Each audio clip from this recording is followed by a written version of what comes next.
And it just gets funnier. Let's bring out the reason why we're all here tonight. Grace Helbig, Mamrie Hart, and Hannah Hart. Big round of applause. What's up, Apple Store? Let's get right into it. I would just love to know very quickly the backstory of this movie. How did it come to be?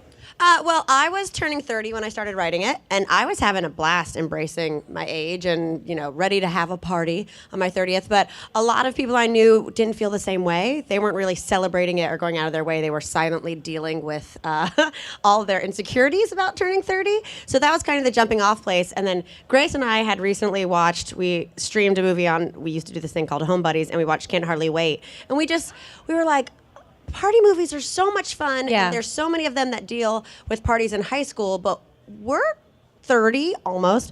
We still have house parties and fun, so we wanted to create that feeling, but at a decade later. Yep. And you accomplished it, I feel like. Definitely. Absolutely. So Grace and Mamrie, both of you come from very strong improv backgrounds, and Hannah, I've been on set with you before, and you're very quick on your feet. Yeah, I know. How closely did you guys stick to the script throughout filming? We stuck to the script exactly for the most part because Mamrie wrote the script and Mamrie would stand by the monitor and make sure none of her jokes got changed. They're going off script. I was there every second, every shot. Didn't matter if I was in it. Yeah. But it's a great script, and there's very limited time when you're shooting a film, and there's a lot of other people involved, not just the three of us, and so any time wasted was affected. Everyone was affected by that, so we tried to be as professional as possible. There were a few moments where things got improvised, like there's a whole dance fight sequence that happens, and that was just in between two different shots that were getting set up, and everyone was there, all the extras, and we just rolled on this dance sequence, and it's like one of my favorite moments in the movie. Yeah, no time was wasted, and that answers the second question. It was not real alcohol on set. We were completely sober the entire time, honestly. So no real White Russians? No, I was drinking warm soy milk with fake ice. No. For 17 days. Yeah. Okay, so that's method for Her me. bones are so strong now. So strong. Mamrie, this is the second feature you've written, and how has the writing process changed since Camp Dakota? Oh, wow. I don't know. I wrote a book in between. So I think from that, I was just really excited to write in script form and dialogue again. It's different this time around because in Camp Dakota, it was mainly just the three of us in every scene of the movie. So juggling all the different storylines of this one and making sure that each one of them had their moment to shine, I think that was the big part. There was definitely a draft probably 9 months before we actually shot it where there were 4 characters and 4 whole storylines that didn't make it in because there's a limited amount of time, and if someone doesn't get their due, what's the point? Kill your darlings, as they say. Wow. That's a phrase. Relax. Am I But also, this time around, I feel like you got to do what you do best, which is write jokes. Like, Camp Dakota was funny, but there was more sweet moments than, laugh out loud funny moments. And this, you just got to throw in joke, and it really shows. It's a laugh out loud movie. Thank you. Yeah, I watched this movie at my desk at work, and I'm just sitting there with my headphones on cackling. And Yay. It wasn't a great office situation, but it was an enjoyable movie. Awesome. I want to know, so in the movie, Kate is very fixated on this letter that she gets in the mail. Yeah. This is not a spoiler, this is the plot. I promise. And it's all about, this is who I'm going to be when I turn 30. What did you guys think you were going to be when you grew up when you were kids? Oh, we began this question a lot, and it's always so interesting to kind of try and reflect on the person you were when you were 16, let's say. For me, I genuinely thought when I was 16, I had such small aspirations. I was like, I'm gonna have a husband, and I was like, I'm gonna have a husband, Hannah. Yeah, that's the ticket. Were you Mr. Burns when you were 16? Yeah, I was just Place the house. just put it there. And kids. And I was like, and maybe I'll be a teacher, I was like, I just wanted to have a family and make sure I was happy and just really as simple as possible. So I fucked that one up. No, but yeah. And so I think that really, but those were my dreams at that moment. in time, regardless of whether or not they were rooted in like a deeply seated homophobia. But my It dream just got rural. but no, so now I never expected to be this person sitting here today, and I'm so happy to be this person that it's just such a pleasant surprise. We're happy you're this person too. Yeah, thanks, we're man. very pleasant. Yeah, we're really happy. If you had a husband and kids, I don't think we'd hang. No. It'd be weird. For me, I always wanted to do the performing, so I'm getting to do what I always dreamed about doing, but I'm getting to do it in a cooler way because we're kind of in charge of our own destiny and the way we've built up YouTube. YouTube's opened the doors that would be a lot harder to open if I was just auditioning. And so I feel like I'm getting to live my dream, but I'm lucid dreaming. And so I'm actually getting to control my dreams. Wow. That's the first time I've said that, and that was really good. I think it was. I'm going to have to process that later. Okay. Wow. At 16, I didn't have real, tangible, concrete life goals. I mean, I knew that I wanted to move away from home at some point and not live in my parents' house. I love my parents very much, and their house is fine. But I wanted to move away, and I wanted to be creative. I didn't know exactly what. I didn't necessarily think I wanted to be a performer. I just knew I wanted to be creative. And then I just sort of tackled life a couple months at a time. I've never had a long-term plan, which has been really helpful because I think one of the hardest things, and it's a huge theme in Dirty 30, is managing your own expectations for yourself. So it's great to set goals, but it's also great to realize that if you don't achieve those goals, everything can still be okay. Or that the goals change. I mean, we've talked about this before in the last week when we've been discussing the movie, and that we all have gotten this incredible boost and this incredible career lift from the internet. And when I was 16, the internet was AOL dial-up. And if someone called, you got bumped off. I'm old, y'all. Yeah, she said in an interview earlier today that she didn't think that she'd be working on the net. And she said it unironically. The net. Yeah, no sarcasm, just authentically what she felt. So that's what I'm saying. It's we couldn't even have guessed this would be our career because it didn't exist. It's true, and as my friends and people in my age group turn 30, it's interesting to see those who are still pining after their teenage dreams and are actually unhappy in their current life because that life doesn't reflect what they thought it would be. And I always just think, what a waste. Instead of, yearning for something that you don't have, why don't you appreciate and try and focus on what you do have and be like, okay, I have this, this, and this, but maybe I want a more creative outlet. So with my resources, what can I do to have a more creative outlet? Instead of thinking, well, if I'm not literally Brad Pitt, then I am unhappy. But so many people think that way. You would be a great career counselor, I feel like. Yeah. I want you to just, be my HR manager and help me out. Good advice. Now that I have you all here, I do want to roll a clip. Ooh. Oh, yeah. Let's go to a clip. I feel like that clip kind of gave a great intro to the characters. I want to talk about the characters really quickly. Is there a bit of Hannah and Grace within their characters? Oh, absolutely. Okay, tell us more, Yeah, James which Lipton. song? I saw names like that, and I was like, oh, here we are, so fancy. Actor. Absolutely. I mean, Hannah's talked about it before. Tell them how you discovered how like your character you are. When I first read the script, I was very surprised because my character Charlie, the main plot line that they follow is that they challenge a much larger person to a series of competitions throughout the night, and I was really surprised by that because I was like, oh, someone who's really competitive, that's not like me. Thanks so much, Mamrie, for giving me a role that's really gonna stretch me as an actor. And she was like, what are you talking about?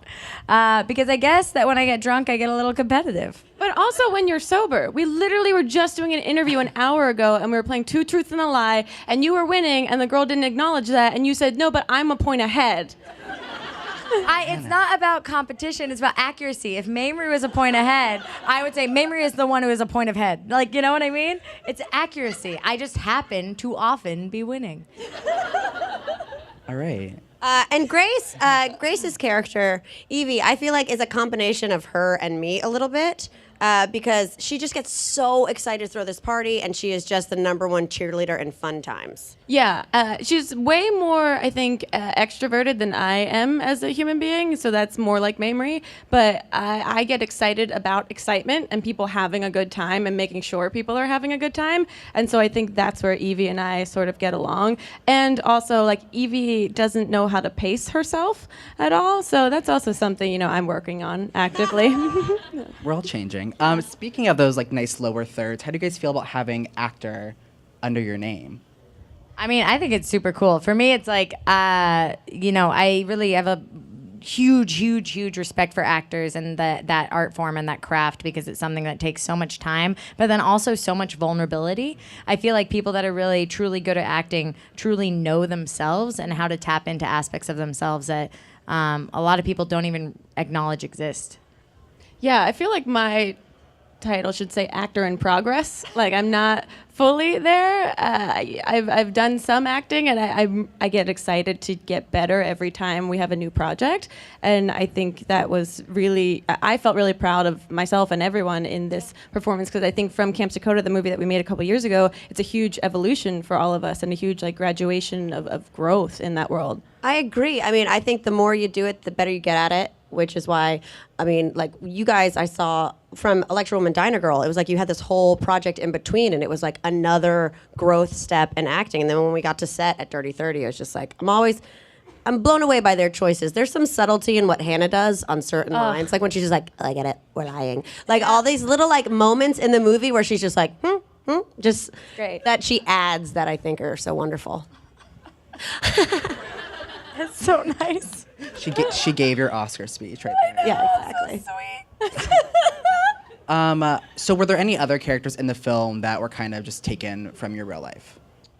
From real life, not so much. I mean, I think there's no one specifically in any of our real lives. there's definitely archetypes. Like we Yeah. said, we wanted this to be modeled off a traditional like high school party movie Yeah. set in adulthood. So there's definitely the bitch played by Right. Anna Akana, who Oh, is, she does such just a good such job. a non-bitch off Fantastic. camera. Just Oh, she's such so a great great. human. you know, you have your jock, you have your nerd that gets revenge. You have all those different archetypes that you'd have in any John Hughes Breakfast Club type of film, but what they would be doing in adulthood. Yeah, because I think it's really easy to kind of, classify cliques in high school, and then you think that those lines dissolve when you're an adult, and not completely. There's still a lot of that's really present in adulthood. But I will say that what I really love is that in those John Hughes movies, it's like the jock is still the jock, he's top of his game. But then in Dirty 30, you have what happens to that person, 12 years later after high school, which is something that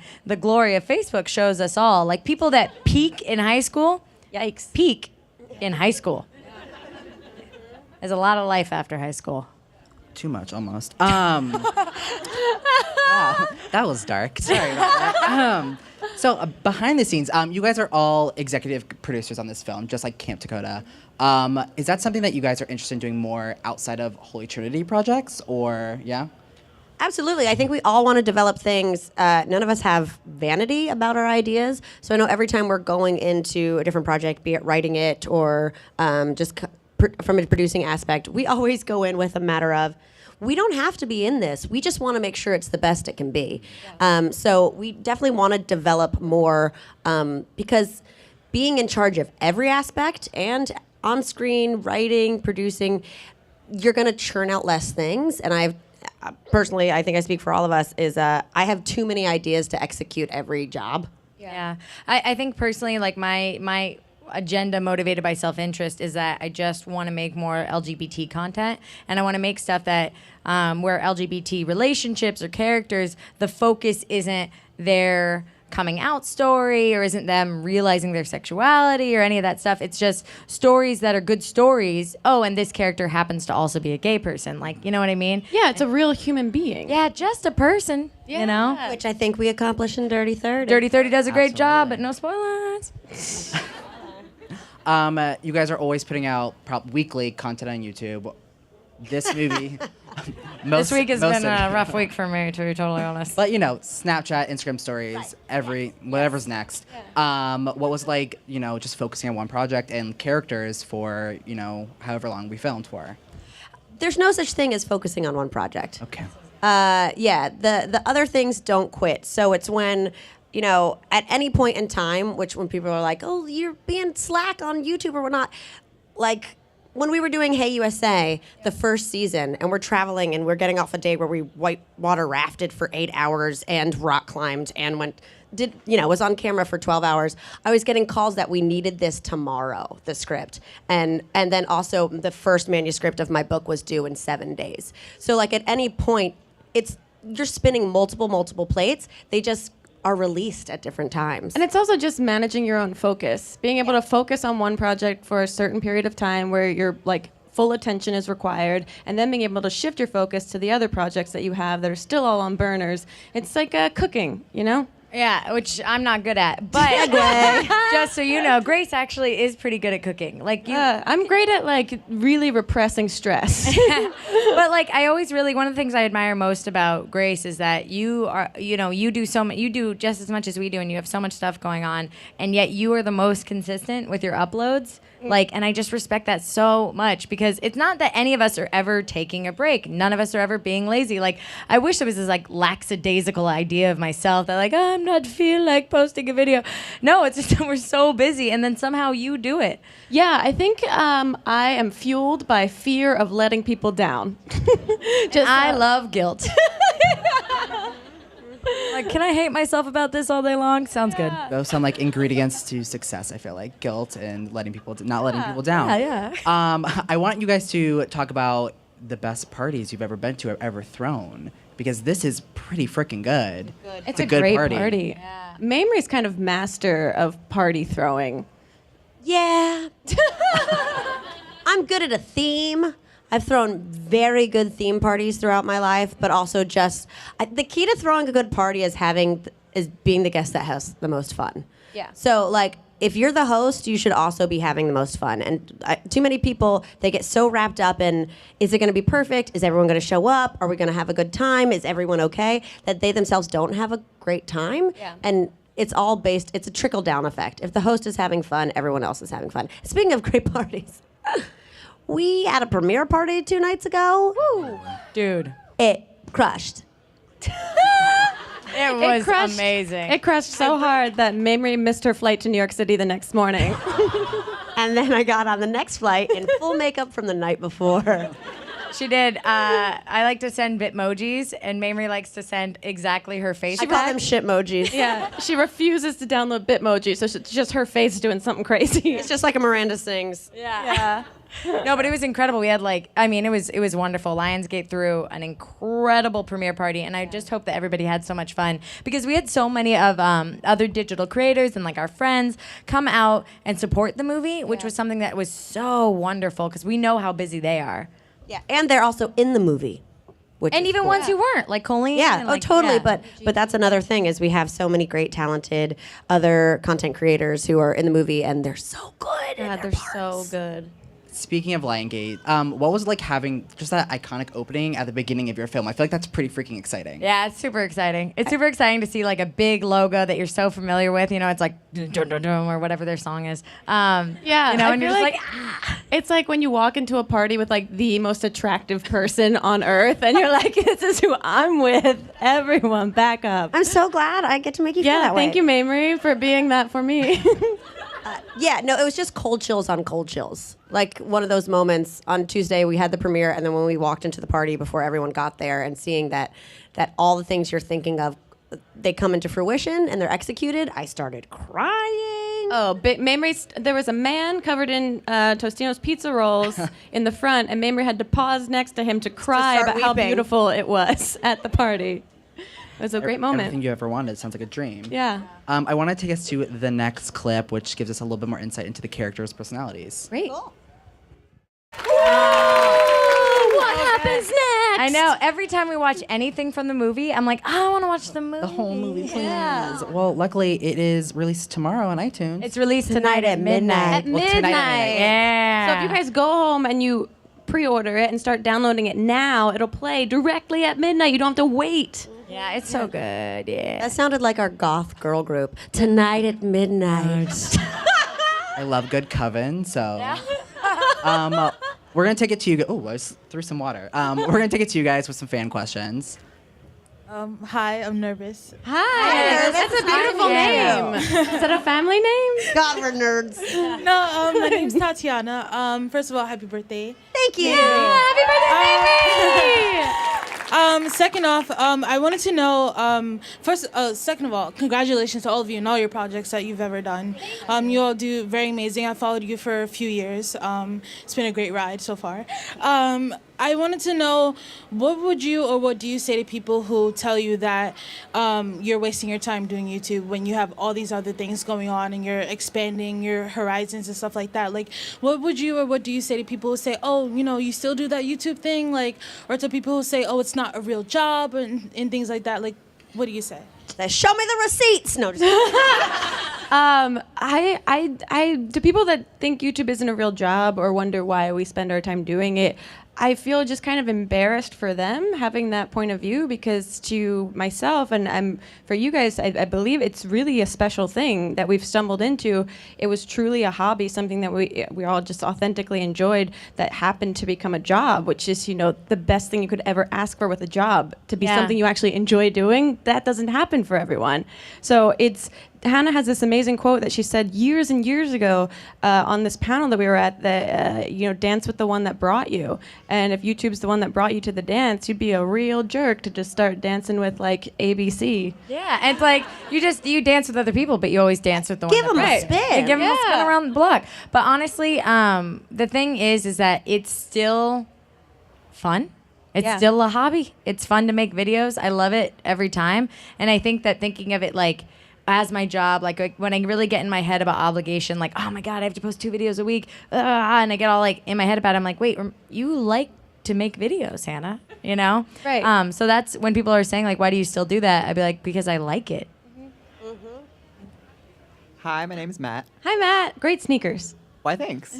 And I've been a huge fan of you guys for so many years. Grace, even since the Grace and Michelle days. Wow, vintage. Right? Wow. Oh. Just kidding. A little bit. I just wanted to know if you guys had a favorite food or snack from craft services on the movie. Oh, yeah, baby. Oh, At 11 a.m. every day was dip time. And he would create a new dip. Sometimes there were some different flavored hummuses. Yep. Sometimes there was mahamar, which We is fell in love with this craft service guy at much. Camp Dakota. And then when we found out that he would also be on the set for Dirty 30, it was like, oh, thank God. yeah. And then, like a week into shooting, he got a whiteboard, so he would write what the dips of the day were going to be on the whiteboard, so we had something to look forward to, because there were 2 dips, one in the morning, one in the afternoon. Sorry, it we're doesn't very take passionate. a lot for. We love dip. We love So dips. excited. Oh, so excited. Oh, it was so good. Thank you guys. Thank you. got it. Thanks. What's the most memorable thing that's happened to you in New York? Like, what's your best New York City story? Whoa. Wow. Well, we both lived here. I lived here 8 years. Yeah. Yeah. I was here 5. I don't know if I have the best story, because there's so many memes that you make, and there's so many different versions of your life, and going from 22 to 30. But I think I'm just really proud. I moved here with a deflated air mattress and $400.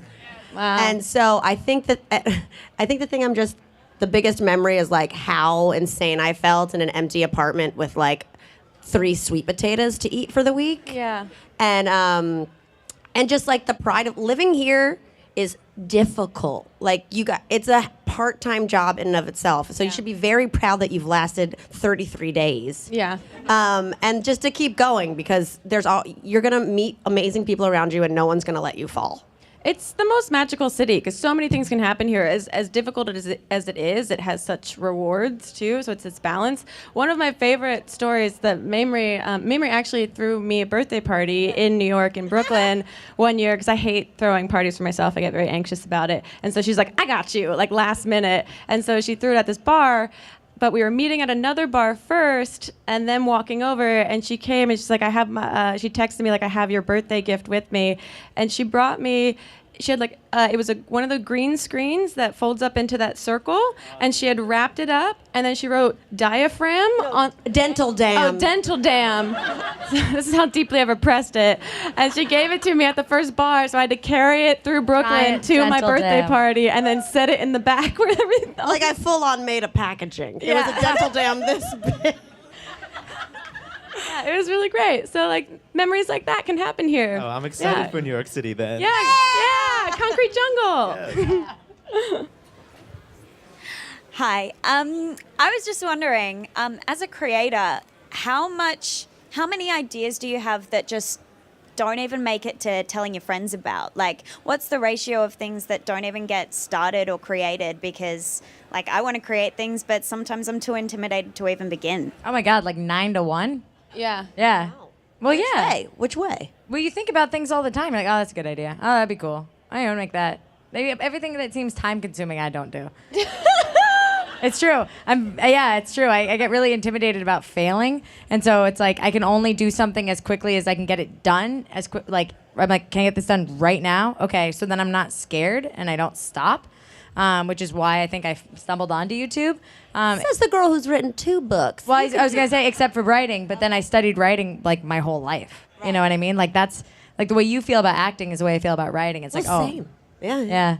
Totally. But it's also good to surround yourself with the people that can execute. Because Camp Dakota wouldn't have happened had we not met Michael Goldfein, who is one of the executive producers on it and also on Dirty 30. Hannah had just met him in a general meeting, and then I met him in a general meeting, and Mamrie met him in a general meeting. And once she told him about a script for a camp movie that she had been working on, he immediately was like, okay, when are we doing it? Yeah, block off 2 months this summer. Yeah. The script was not written. I had 20 pages of a script that had nothing to do with 3 friends. It was just about one woman. So I think there's a level of worrying it's going to take too long, but it's just starting it. It's just putting it down. And I think it's really important to surround yourself with people that you have zero embarrassment bouncing an idea off them. Yeah. And also people who will hold you accountable and be like, great, bitch, I want to see the treatment in 2 weeks. Totally. Like, show Yeah. it to me. And if you have a lot of ideas, but you have trouble picking, like which one, you're like, oh man, like I have these 5 things, they all seem equally cool. Then don't make the challenge, being like, which of these is the best idea? Make the challenge, which of these can I think about for a week? Yeah, I was going to say, some ideas seem great in the moment, and then 3 days later you completely forget about them, but there's always an idea that lingers that you're like, but that'd be really cool. And usually it lingers because you should do it in some way. Yeah, just start it. It's like when you have so much laundry, dirty laundry, and you're just like, I gotta do laundry for like a week. And it's like, just do your laundry. It's gonna take 20 minutes. So just start, just get that first sentence down, and then it's no longer a thing that just exists in the ether. It's a project you're working on. Hi. Hi. I'm Juliana. Hi, Juliana. So first of all, happy birthday, Mamrie. Thank you very much. I love you all so much. You're so inspiring. And I just wanted to ask, from filming the movie, what have you learned about yourselves as actors and each other as sort of just people? And what has changed between what you've learned about yourselves from actors from Camp Dakota and then up until Dirty 30? Great question. Wow. I would say the thing that I learned about myself as an actor is that I'm just so scared all the time. Like, I'm so insecure. Because it's like something I'm not confident about. And so it's like, I don't want to try different things. I don't want to trying to get comfortable with experimenting and because that's what good acting is, right? It's like bringing things to the role. But I'm so terrified of fucking up that I'm just like, blah, blah, blah. No. So Camp Dakota, I literally was like, these are my lines. No, you crushed it. That's how I felt. Well, no, that's how you feel. I'm not discounting your feelings whatsoever, but you hide it well. You act like you're confident. Yeah. So that's your greatest role. Confidence like is a that. lie. It's a lie. I've learned that the choices in I want to be more cognizant and watch playback more, which I'd never do, because even in my YouTube videos, I'll edit the video and just upload immediately. I don't like watching it back. It, for some reason, makes me embarrassed, and that's when mistakes happen. 20 minutes of black space just happens at the end of a video. constantly. And now it's charming, maybe, I don't know. But I don't watch playback a lot when I do stuff in the longer form content. And so the choices in my head that I think that I'm making that are big, when I watch the final product, I'm like, oh, that wasn't as bold as I thought in that moment I was making for that choice. And so I think it's really good to like force yourself to look at yourself, figure out what you want to change, and do it again. And don't be afraid to make those changes. Yeah, you have to analyze even if you feel like it's going to make you cringe. You know, it's athletes have to watch playback to see what they need to do differently. Right. And I think it's the same with acting. Yeah, it's like reading a second draft, or or getting notes. It's just like, okay, here you go, and you're like, look at the first ones. You're like, okay, okay. It's so scary. I wanted to ask, was there anything that you took away from doing Camp Dakota that you felt was like a learning experience? I don't want to use the word failure, but anything that was like, wow, we should never, ever do that again. Never ever do that again. You know, I will say one thing that I wanted to do. Camp Dakota was magical, and I'm so excited that our first movie was so insular and the three of us. But I knew from that we had so much fun when anyone visited set or was in for like a day player role. So I just feel like our energies, like we're so in sync with each other that we need people who are very different from us to bounce off of, which is why in Dirty 30 it was like, we need all different types of characters and all different YouTube, but also just traditional sketch comedy or audition for the role. We need variety around us, and I think it really brings out, you raise your bar when there's other dynamics around. Yeah, I also think Camp Dakota was a very sweet film with a lot of heart, and because it's sweeter, the pacing's a little slower, so it's kind of like that film's like classical music, and this film's more like jock jams, which the pacing is, much quicker, and it's funnier, and it's, in your face, and it's joke, joke, joke, and character, character, character. There's moments where it slows down, like jock jams always have that build up, and then the beat drops. So You gotta catch your breath. right? There's those sweet moments. So I was really excited once, we did Camp Dakota to try to do the thing that we love, which is comedy, just like pure comedy. Yeah. I also learned to get the same crafty for dip day. Yeah, dips, dem dips, dough. Oh my God, hi guys. Hi. I love you guys way too much, but anyway, happy birthday, Mamrie. Really random question about the movie. Did you guys take advantage of the set and throw a party without the cameras rolling and without soy milk, and because why not? Wish, like, a person lives there. Yeah.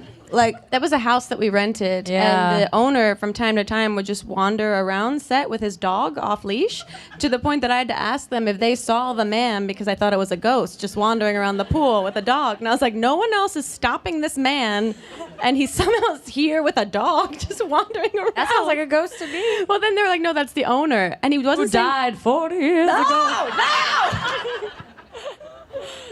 Unfortunately, we weren't allowed to take advantage of this awesome, huge place. I think the closest it came was when we wrapped out. We shot there for 2 weeks, and then we went dark a week for Thanksgiving, and then shot all the scenes that aren't at the party, all the lead up and the scenes subsequent towards the end, which was very fun to go dark over Thanksgiving when you need to not look bigger a week later. Oh, she's got a crop top. A crop top. And I was like, wait, we're coming back after Thanksgiving and continuing to shoot in the crop top? What? No. I think the closest we came was the last night at the house when we knew we were getting a break. Just the camera crew just rolled in with like 2 coolers of beers. Yeah. Yeah. That's about it. But we had to sit on the steps, though. We couldn't even go in the house. But that's why there's a difference between work and play. Work hard, play hard. It's like when you're working, you're working. But that's why our premiere party was that much more fun, because we finally got the house party that we had wanted the whole time that we were shooting. That premiere party. Yeah, we was did. awesome. Yeah, we did. Yeah, we did. I think I still feel hungover from that premiere party. Like, I remember I saw Grace and Diane at the airport, and Grace was like, Mamrie, and I was like, I don't know, I've been calling her, because we are trying to get on the plane, and I was just like, I feel crazy. Like, I don't know where I am right now. Yeah. It was awesome. I went to a Q&A. We crashed the screening last night in New York. And when I got there, I had sleep lines from my jacket, like a Mike Tyson tattoo still on my face from the plane. Yep. So, yeah. All right. I want to thank you all for joining us, and I want one last round of applause for these lovely ladies.